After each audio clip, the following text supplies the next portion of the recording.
comunicação. Então vale a pena. Muito bom passar.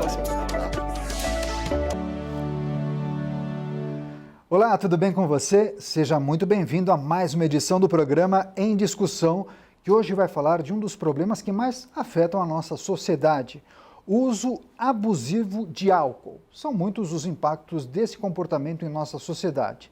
São reflexos nas relações familiares, impactos na saúde pública e na área econômica. Para tratar desse assunto, eu recebo o professor doutor Guilherme Messas. Ele é psiquiatra, professor da Faculdade de Ciências Médicas da Santa Casa de São Paulo e coordenador do Comitê para Regulação de Álcool. Seja muito bem-vindo e obrigado pela presença. Eu que agradeço, é um prazer para mim estar no seu programa, estar na Assembleia Legislativa de São Paulo.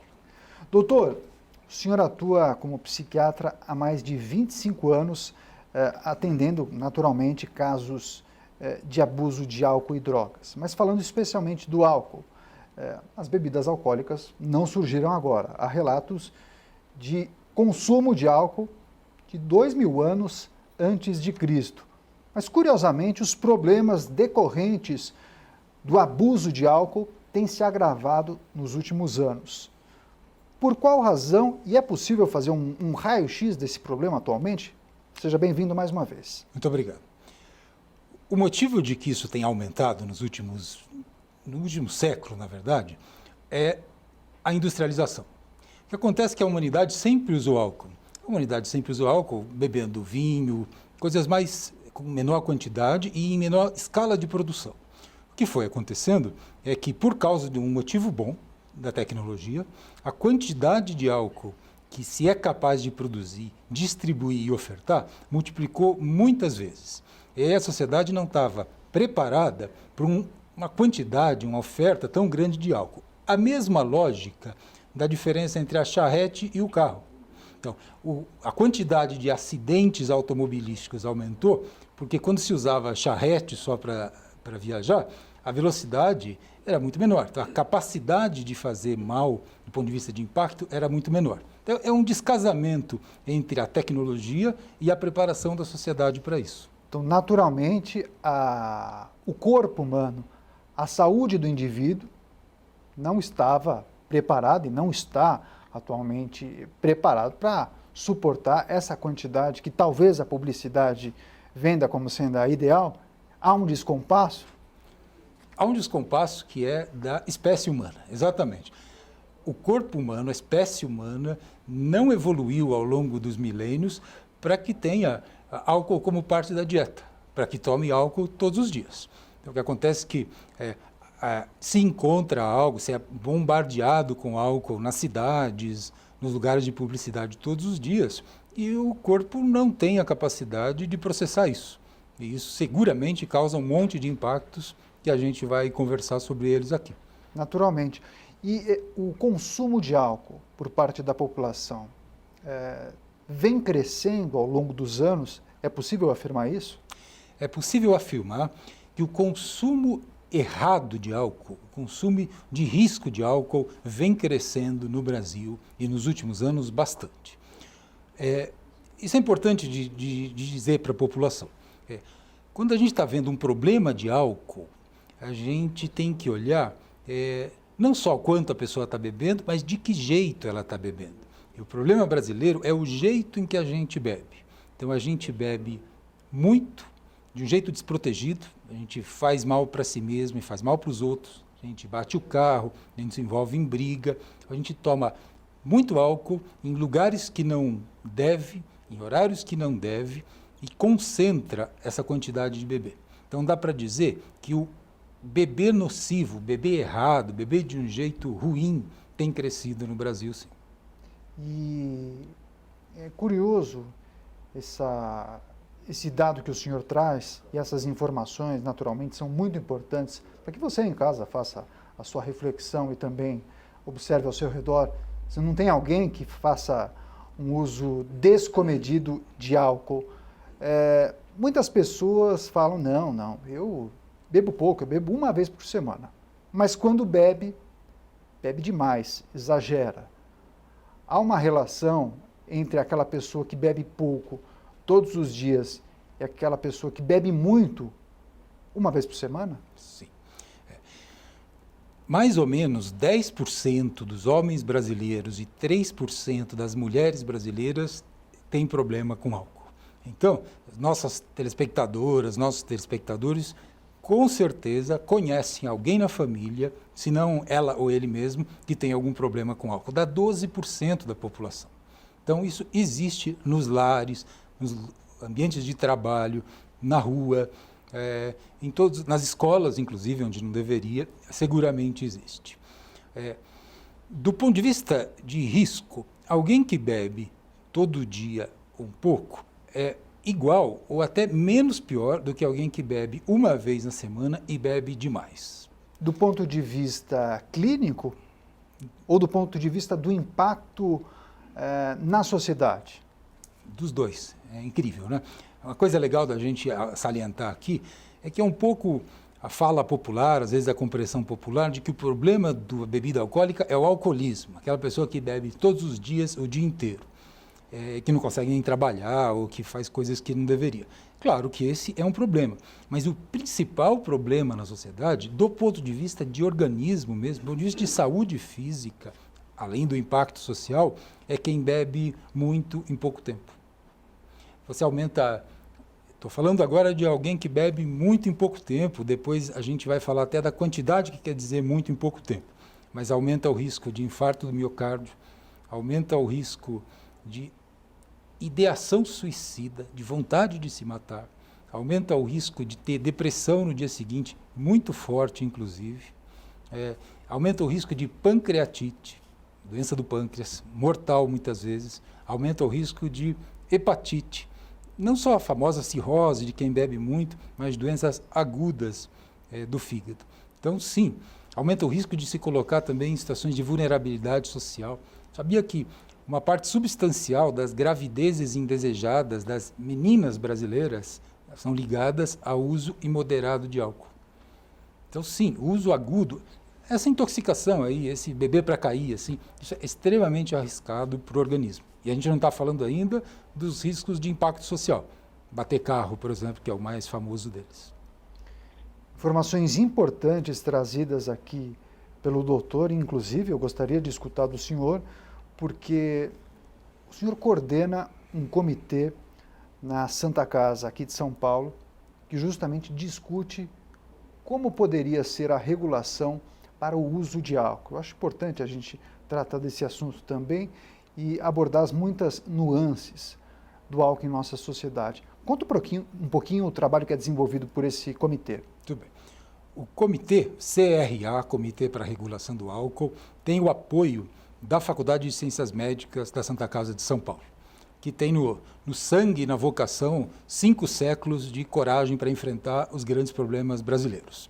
Então, agora a gente recebe o apoio para o enfrentamento desse problema brasileiro. O que é feito lá é a oferta para a sociedade como um todo, sociedade civil, pessoa que está na vida, está trabalhando, tem preocupação com seu marido, com sua esposa, com seus filhos, oferecer informações para essas pessoas comuns sobre como tratar, identificar esse problema. E também oferece, conjuntamente com outros atores sociais, tanto para o legislativo, como essa casa, como para o executivo, instrumentos, soluções, principalmente de prevenção, para que a gente tenha a capacidade de olhar o problema na sua dimensão toda e, passo a passo, caminhar para reduzir. Uma coisa, Daniel, que eu gostaria também de destacar aqui, é que o CRA, o Comitê para a Regulação do Álcool, não tem a intenção de proibir bebida alcoólica. Não é contra a diversão da metade dos brasileiros que bebe, mas sim de reduzir o impacto social na saúde, na segurança pública, na economia que o uso descontrolado provoca. De maneira prática, que propostas os membros desse comitê pensam ou já elaboraram para reduzir esse uso desenfreado de álcool na nossa sociedade? Do ponto de vista legal, o que poderia ser feito? Do ponto de vista legal, primeira medida urgente em que o Brasil está atrasado e até nos envergonha. proibir propaganda de bebida alcoólica. A mesma lógica, exatamente a mesma lógica que se faz com o tabaco no Brasil. O uso de cigarro. A gente impede que haja propaganda. Não é necessário que se faça propaganda para que as pessoas que gostem disso o façam. E a propaganda, inclusive, acaba chegando nas crianças, nos menores de idade, nas pessoas mais frágeis, nos vulneráveis, e acaba fazendo com que o impacto seja mais sobre essas famílias e essas pessoas do que a média da população. Só um parênteses, salvo engano, já houve uma iniciativa parecida que proibiu a publicidade de bebidas de graduação talvez superior a 40%, as chamadas bebidas destiladas. Tanto que hoje em dia as pessoas assistem somente propagandas de cerveja, salvo engano. Me corrija se eu estiver errado, doutor. É isso. Agora, na televisão, nas revistas, aí me parece que a legislação é um pouco mais branda. Por favor, prossiga.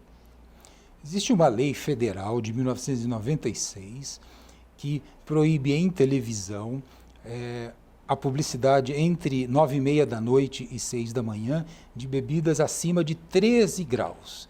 Bebida acima de 13 graus não considera, isso é ridículo, é engraçado, até se não fosse trágico, não considera como bebida alcoólica cerveja e vinho.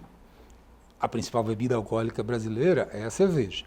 Então, na verdade, o que a gente faz é apoios publicitários para o uso de uma bebida alcoólica, como a cerveja, que tem 5% ou mais de álcool. Como se a cerveja não fosse causar nenhum dano, né?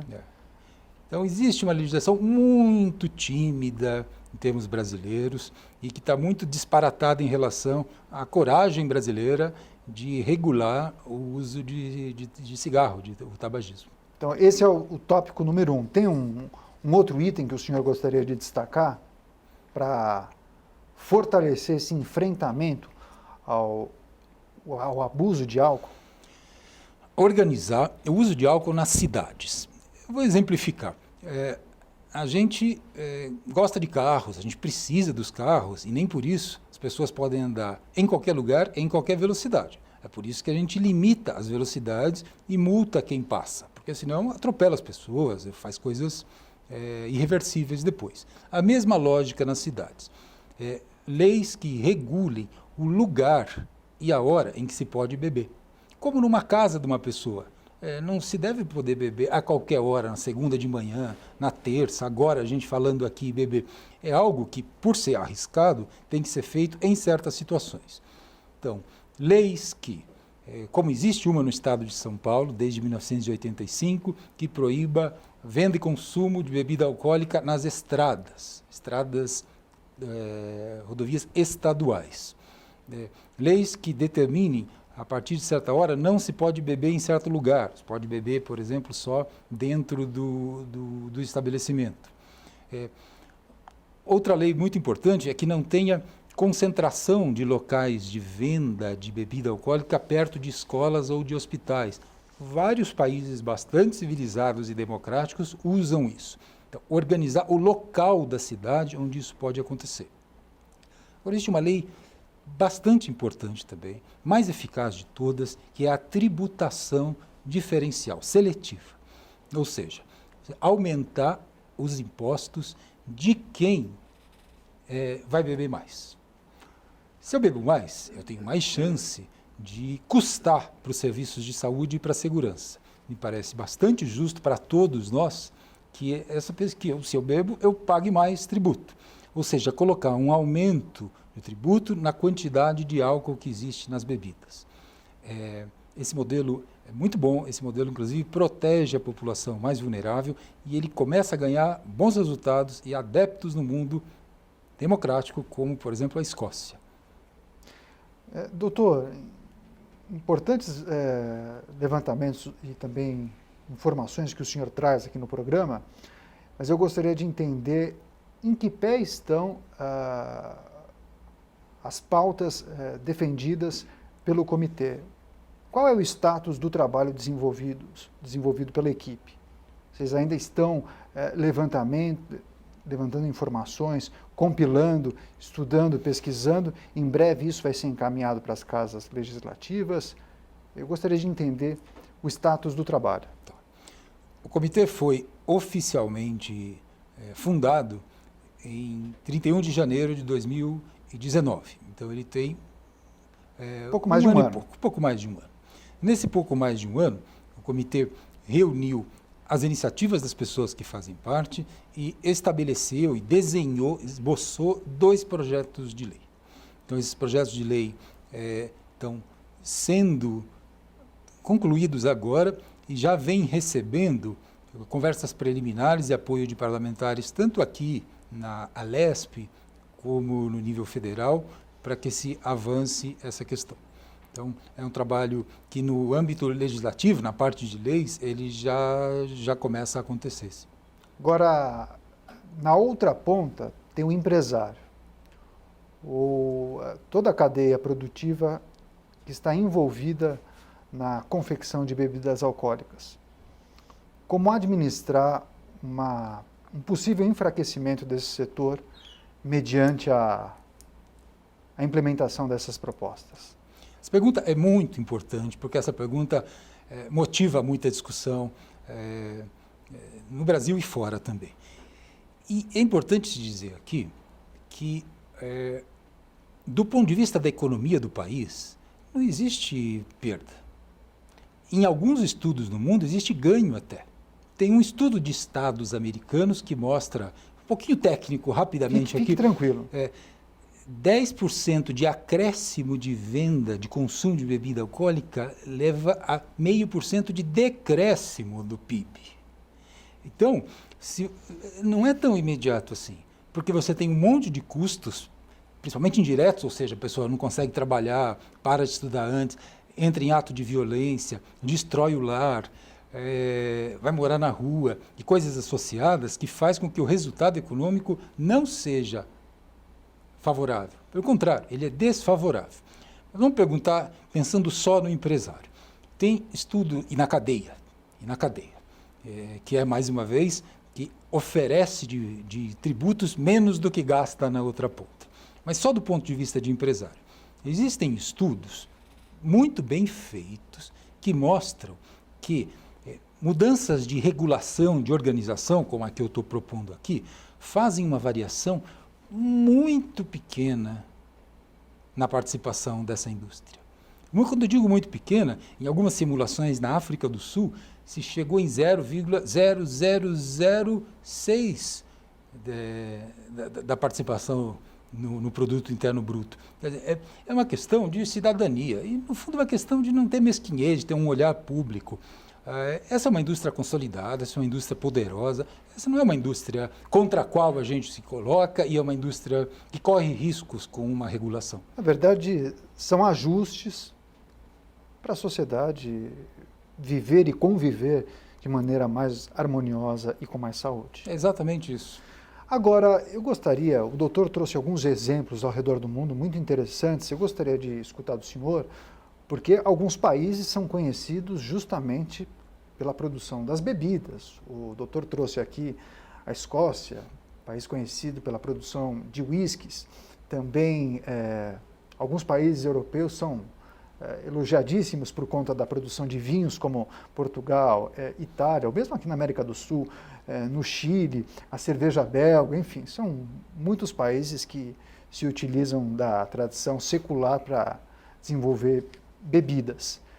Existem iniciativas nesses países que poderiam ser replicadas ou adaptadas para o Brasil?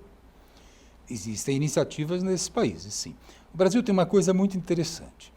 A gente é um país latino com um padrão de bebida de país nórdico europeu. Então, quando cita esses países da tradição do vinho, estamos pensando em Portugal, estamos pensando na Espanha, estamos pensando na Itália, França também. São países em que a cultura de beber é beber muito pouquinho, junto às refeições, um beber de mesa. Assim. O cálice, né? Um cálice, uma taça, né? É o cálice. Então, isso gera lá um certo tipo de problema de saúde pública. O Brasil tem um tipo de problema em que a gente bebe quantidades muito grandes, parecido com os escoceses, parecido com os ingleses.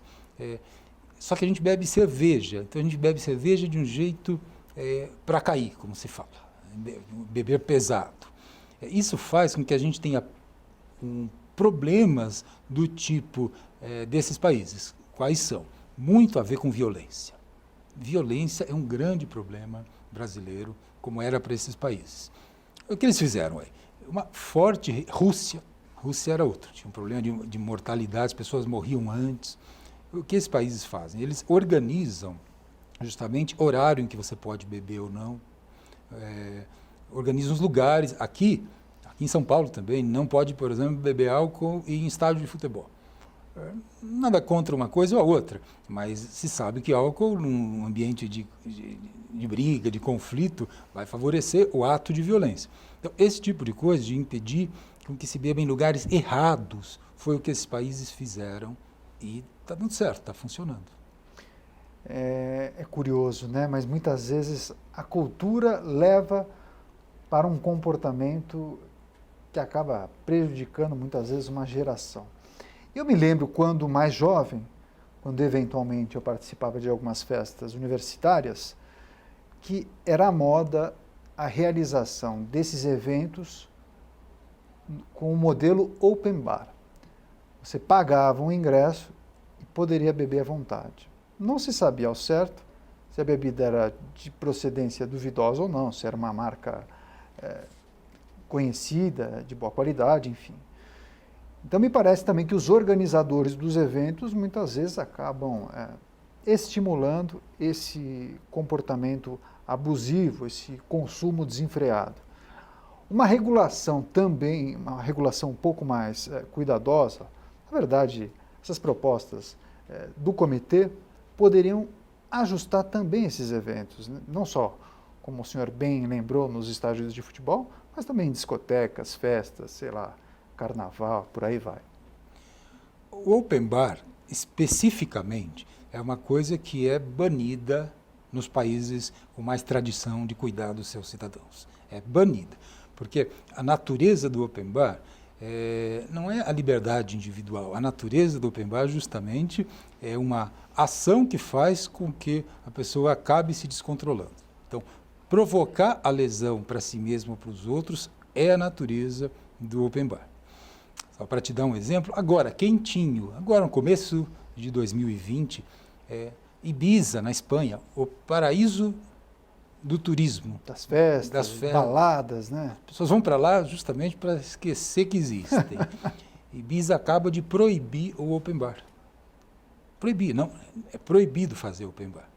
Então, o open bar é uma atividade que ela é contrária à saúde pública e à segurança pública. O open bar é algo que, de fato, o Brasil, em São Paulo, não precisa ter. Política de redução de danos, né? Política mínima de redução de danos é não favorecer esse tipo de comportamento, que é um comportamento contrário, inclusive ao direito de cidadania, da pessoa saber o que ele está bebendo lá dentro, de consumidor também. Informações importantes trazidas pelo Dr. Guilherme Messas. Ele é professor da Faculdade de Ciências Médicas da Santa Casa e também coordenador do Comitê para a Regulação de Álcool. Nós estamos encaminhando naturalmente para o final do programa, mas eu acho importante, doutor, esse tema que nós estamos abordando aqui, eu gostaria que o senhor retomasse quais são os principais impactos que o uso abusivo de álcool na nossa sociedade acaba impactando nas muitas áreas da sociedade contemporânea. Saúde pública, economia, relações familiares. Gostaria que o senhor sintetizasse os principais impactos para a gente. Na saúde, o álcool é correlacionado com mais de 200 doenças diferentes. 3 milhões de mortes no mundo são de responsabilidade do uso de álcool. Cânceres têm alta relação com álcool. Câncer de boca, câncer de garganta, câncer de fígado, câncer de cólon.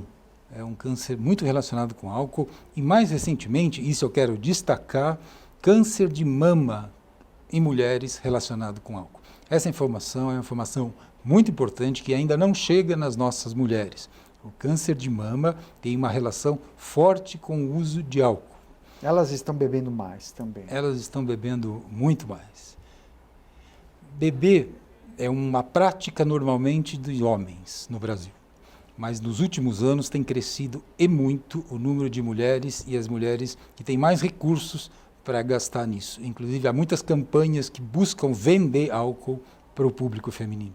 O público feminino é o público que está sendo mais alvo de um acréscimo muito grande e a imensa maioria das mulheres não sabe que é um produto cancerígeno. Inclusive, na Inglaterra se coloca na mesma lista de produtos tão cancerígenos como tabaco e como amianto, o mesmo grau de potencial cancerígeno. Todos esses cânceres, infarto do coração, infarto do miocárdio, derrame cerebral,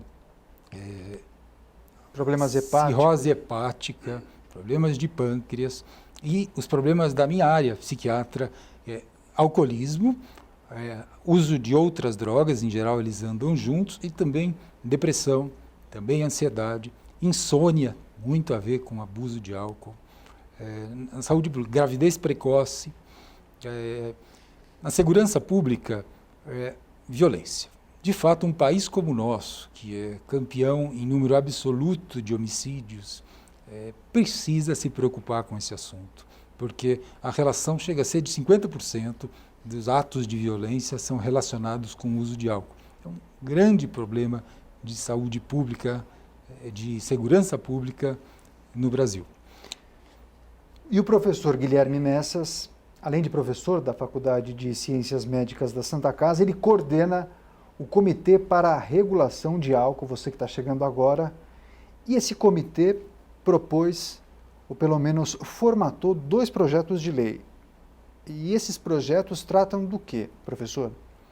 Esses projetos tratam exatamente de regulação do ambiente. Vamos lá. O primeiro projeto trata de banir no estado de São Paulo as práticas de open bar, as práticas que fazem estímulo a uma conduta nociva de álcool, estímulo à conduta nociva de álcool.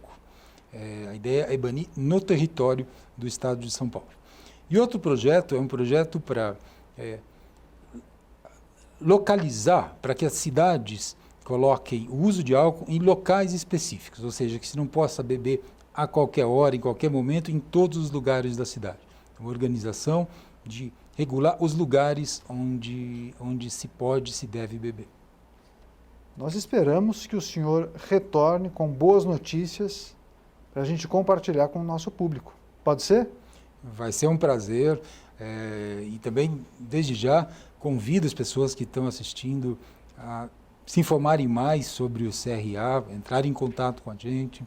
Estamos abertos, mais do que isso, empenhados em receber as colaborações e desenvolver esses projetos em conjunto com a população para servir essa casa, para servir o Estado. Inclusive o senhor deixou um telefone de contato, deve estar aparecendo na tela. Então quem quiser pode entrar em contato com o senhor, enviar perguntas ou mesmo sugestões. O senhor está aberto à comunicação das pessoas que nos assistem. Mais do que isso, vai ser muito bem-vindo quem entrar em contato conosco.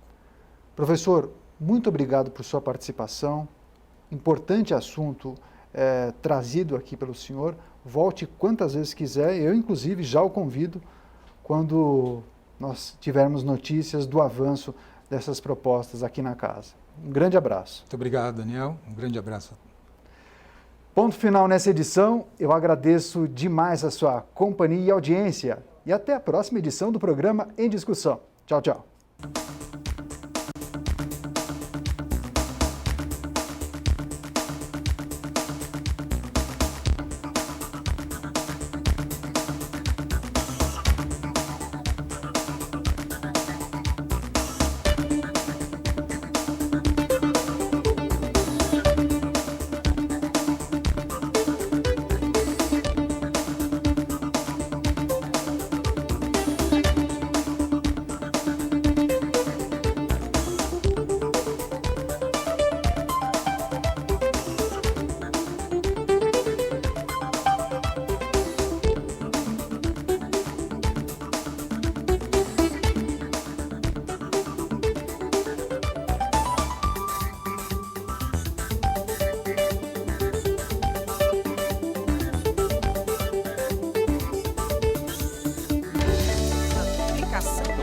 problemas, né?